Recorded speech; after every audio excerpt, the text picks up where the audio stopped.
When you think about powerful electric cars, you might think about the Tesla Model S dual motor performance with ludicrous mode.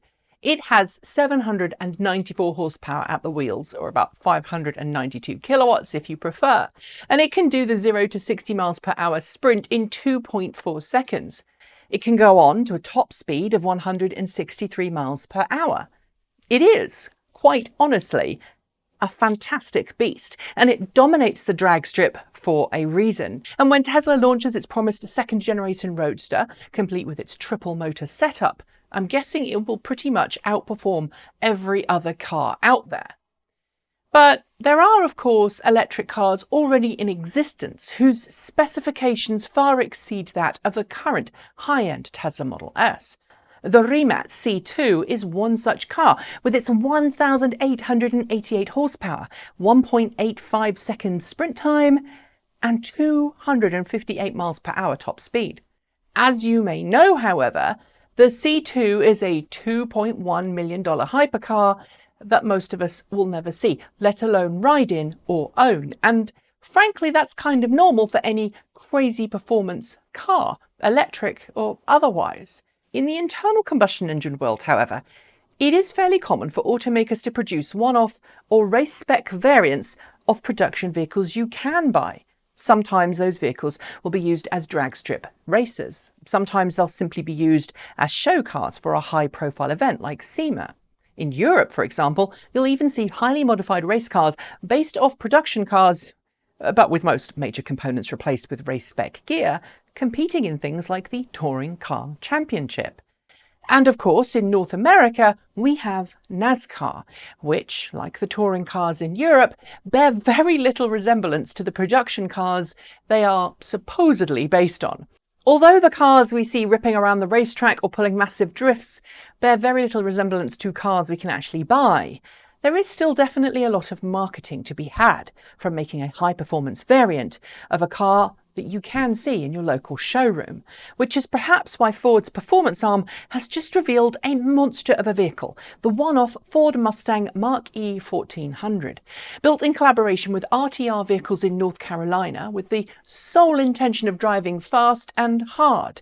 This unique sibling to the 2021 Mustang Mach E is powered by a total of 7 electric motors, producing more than 1,400 horsepower, and a specially built 56.8 kilowatt-hour battery pack made up of nickel-manganese cobalt pouch cell batteries powering it all.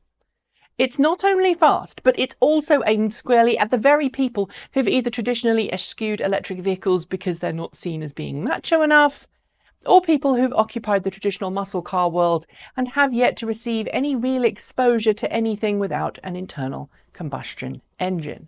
This car, though, I'm pretty sure it feeds the itch of many a petrolhead. It doesn't whir, it screams, and the plumes of smoke that it's capable of throwing out as the tyres meet the road, well, that's going to draw a lot of fans. And like the Ford Mustang Cobra Jet 1400 drag car special from last year, I suspect it's going to change some opinions. For those who don't know, RTR Vehicles is owned by racing legend Vaughn Gittin Jr. and has been responsible for some pretty famous vehicles over the years, including the Mustang RTR X and the Mustang Hoonicorn RTR, driven by the artist on 4 wheels, that is, Ken Block.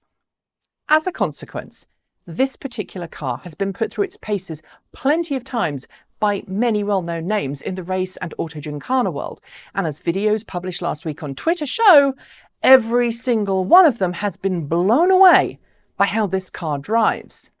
And yes, in case you were wondering, this reveal pretty much lays to rest any notion we had that the so-called spy shots published on YouTube under a new anonymous account 2 weeks ago was anything but a very successful viral marketing campaign designed to drum up interest. And boy did it. Even the official reveal video shot by Ford at the North Carolina test facility adjacent to where the car was developed, the same place these so-called spy videos were shot, shows that the Mustang Mach E 1400 can perform exceedingly well adjacent to other similarly high-performance one-off Fords. It's a beautiful piece of camera work. Frankly, it's an amazingly crafted video. Really well put together. To make the Mach E 1400, a body-in-white Mustang was shipped to North Carolina, where the team at Ford Performance and Aotearoa Vehicles teamed up to create this monster. In addition to a completely different battery pack and drivetrain to the production Mustang Mach E, the Mach E 1400 has its own custom carbon fibre body kit, and the hood itself is actually made from a new prototype lightweight organic composite fibre material that could actually make it into future race cars as a replacement for carbon fibre. Everything about the drivetrain and suspension is fully customizable too, with Ford saying that different front ends can easily be swapped in by a trained engineering crew to ensure the Mach E 1400 is ready for whatever it's meant to be doing, be it circuit racing, drifting or gymkhana. It can even be configured for front-wheel drive, all-wheel drive or rear-wheel drive operation. Meanwhile, the hydraulic handbrake system has been designed to tie in with the car's power electronics, cutting power to the rear motors whenever it's activated, for maximum fun and maximum spinability. The car's battery pack, chosen so that it can be rapidly recharged between performances, has a special dielectric cooling system. This ensures that the batteries can be kept cool, even if you're literally ramming current into them. All in all, the Mustang Mach E 1400 may only be mildly related to the production Ford Mustang, but it's not only a demonstration of what Ford and its collaborators can do in this space, it's also a massive advertising campaign for the Mustang Mach E. And frankly, what a campaign it is. It's all muscle and all car. I mean, just listen to the noise from those 7 motors working in concert to do all the things that an internal combustion engine car would struggle to do.